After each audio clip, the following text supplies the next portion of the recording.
joyous, doubtful mindset growing up in rural Jersey, I knew much about nature. See, when the sea fish migrated shorewise, I went inland and brought boats for the bayou, becoming flood silhouettes from satellites, no tall building. Venice plumbs depths for tubes to waste away, but finds no excess salvageable from previous streets-only canoes. And hovering Dana, above the city as feeble fragmentation sheds like beams over NYC. But I knew never of the city, only my infancy in Philadelphia and resultant sergeant-occupied previous power plants in the east. Now nature overlaid by mushrooms like in Nausicaa, perhaps in some realm besides the cordyceps ant mania, spread to steps westward. But only I seemed to be beyond the periphery. When I was 33, I began to travel all over this new world we know now so exactly as we imagined it in the 90s. Through 3 years after famine, flood, fiery body diseases west of our world, but heard in a kind of massive inheritance catastrophe, what a world we have received. Such a knocking down of all-knowing nations, scientifically researched and plumbing now useless. The world has shown itself strange and yet divine, and so divided by collective doubt and spiritual layabouts, possession between now seen semblances of psychic stargazers and shameful hell-raisers. I built the dungeons in western PA to deal damage to encroaching Amazon rainforests. A plethora of elephants from imported southern savannas in Carolina and Florida, each a bustling barter economy, with terracotta living spaces crawling out and floating far out from the islands. They cauterize and atomize the plastics and concentrate carbons to diamonds, fueling astroturf surfing silicon batteries. Staying starbound, they want to stay at ease with the new Cherokees of inland Arkansas, who've risen from the dead and stream like Peter's tears of rage, revenge, and renewed radiation treatment program. No vote, they'll toss you to their pelts, which walk like dogs in mythological accuracy, said my 3 coworkers driving home from catering. There are many spirits who have returned to the land, for example, the ethereal, ephemeral moth men and women of Tidewater River, which flows 20,000 miles through water-sunken D.C. Way west, cooler temperatures allow the hemp, biologically manufactured over miles and miles of hinge benefits of Denver burnings, which heat the growing cold nights and provide an increase in certain molecules throughout the northern hemisphere. I'm just giving you a backdrop of the place I came from. How it happened we may come to know, but my tour of shared America began in military drilling down machinated canine regiments from northern Canada, the modern frontier since all the ice moved or melted, Groenland wreckage of previous civilization long since past. Under fossilized ice melting from the inside out.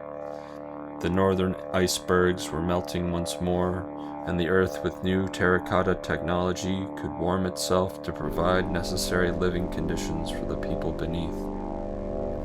Canadian supremacy on the northern Cape of Maine and Quebec way outmatched my New Jersey nation-state, and demanded Boston and Venetia, and the tribute of sacrificial victims in numbers was I captured.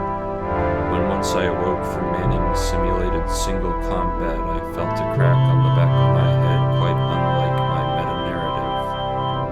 I woke to great nebulas of green bodies knocking into one another as monstrous gods.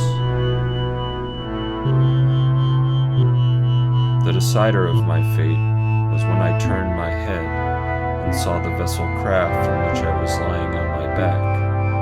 And looking up just then, a massive green cloud reached down and grabbed me in an emerald Milky Way arm, magically mentioning my name and saying, "From now on I name you Mab, and King will make her see you through this year of Abel. Tell me, my worrying one, what do you think you will do when your Groenland boat ashore?" "King?" said I. buy me a fast food sandwich, I'm starving, said the other mass of green, and so the arm begrudgingly slouched away. But I noticed a new set of clothes on my slave quarters hammock. Sitting down, I threw on a white robe and a shimmering velvet green bow tie, which fit my neck perfectly. Sudden knocking suggested I hide, and so I fell behind the pyramids of shifting cargo.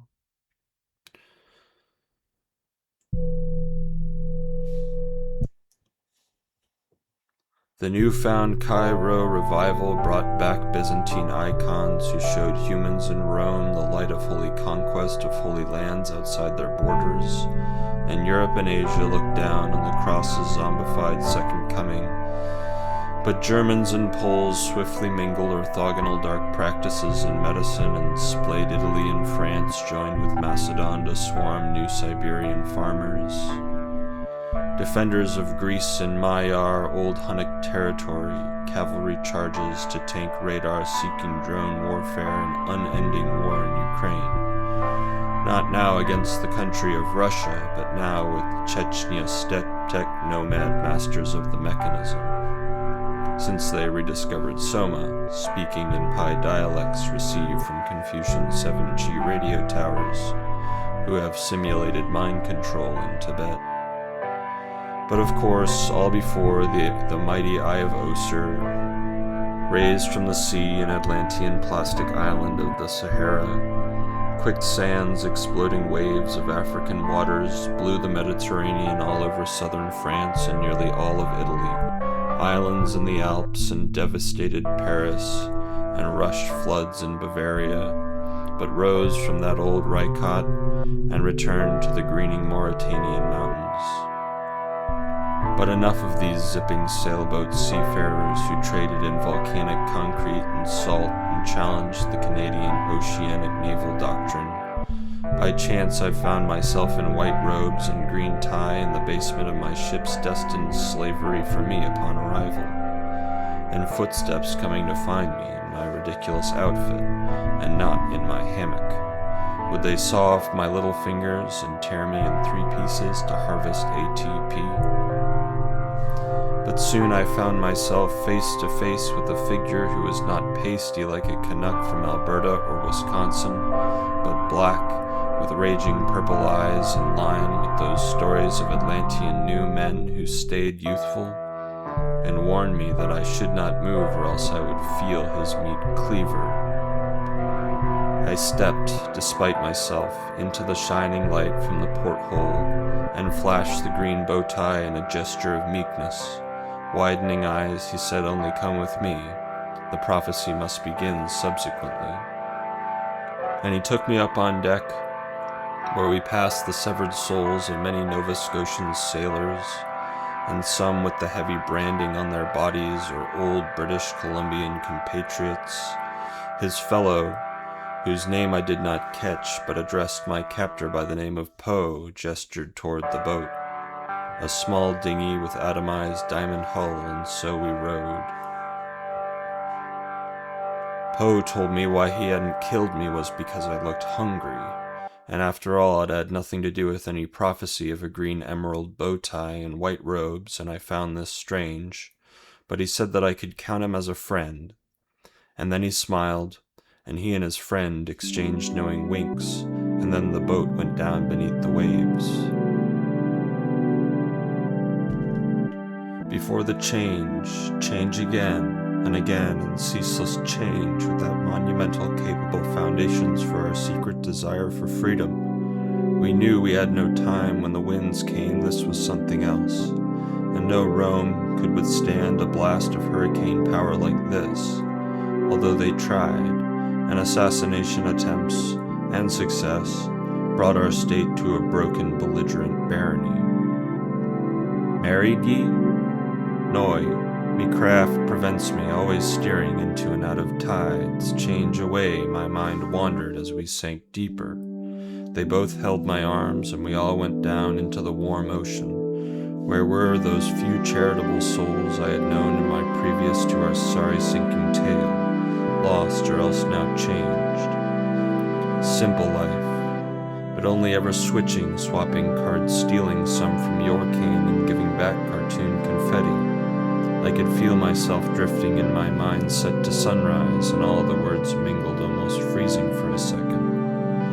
And all I knew was a trailing, chanting, timorous, nasally voice, my own, or some other spirit's, but I alone heard and lost my way, labyrinthine, exonic pulsations and metaphoric euphoria.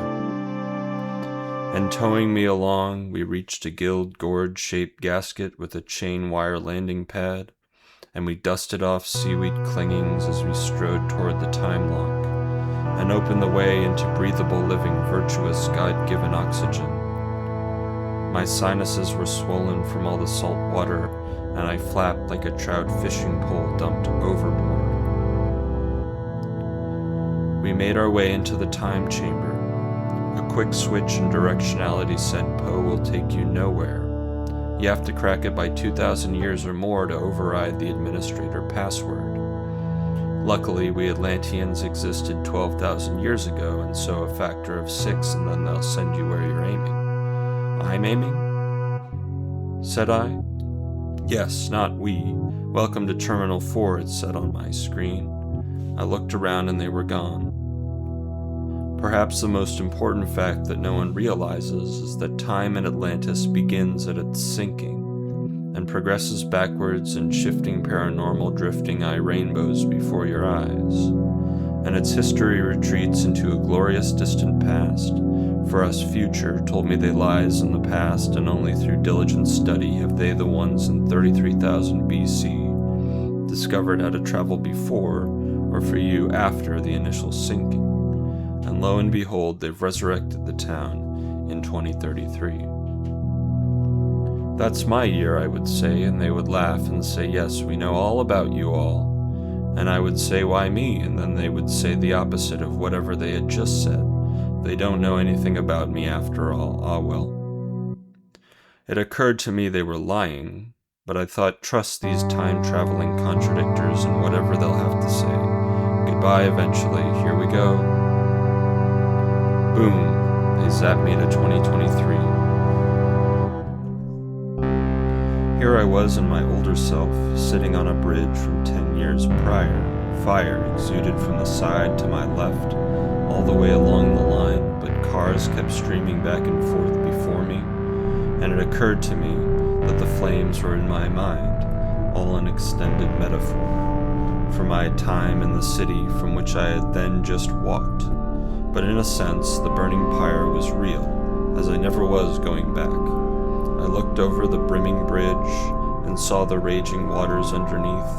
Not too far down, but the river will pull me to my end, surely. And so I jumped, and remembered now my jumping. I hit the water very hard and wondered for a moment that I felt totally frozen. And then nothing. Before a cry from ashore woke me, oh, my headache, I said, and crept awkwardly to my feet. Before me was a beach, some miles before the bridge. I don't remember getting wet, and yet, before me stood 100 beachgoers, and I, out drifting on my feet, standing on the water. The tide carried me comfortably to the shore, where silent, almost sleeping eyes bore holes into mine. It was my emerald bow tie I noticed they couldn't stop looking at. It must have been the only thing that kept me from being torn to pieces by that hungry, shifty, rabid-mouthed crowd. Somehow, I stumbled away, but it is said that everyone that day spread manic infections to all other populace.